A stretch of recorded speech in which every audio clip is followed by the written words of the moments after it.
Welcome to Penrose Learning, where we make understanding easy.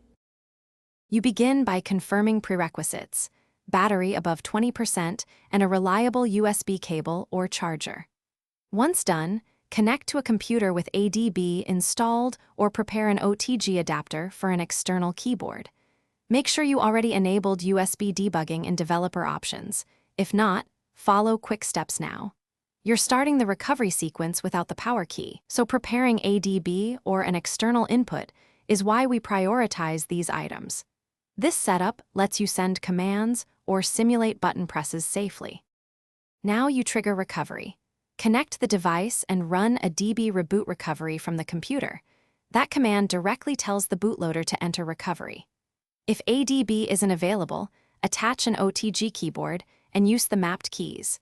Hold volume up/down with the keyboard's power or menu equivalent to simulate the power button. For removable batteries, remove and reinsert, then hold volume plus home combos. These methods work because recovery mode is invoked by boot signals or software commands, not only the physical power key. Finish by navigating recovery with volume keys and confirming choices using a DB shell input key event 66 or the OTG key. You do this because many recoveries accept key events as confirmation.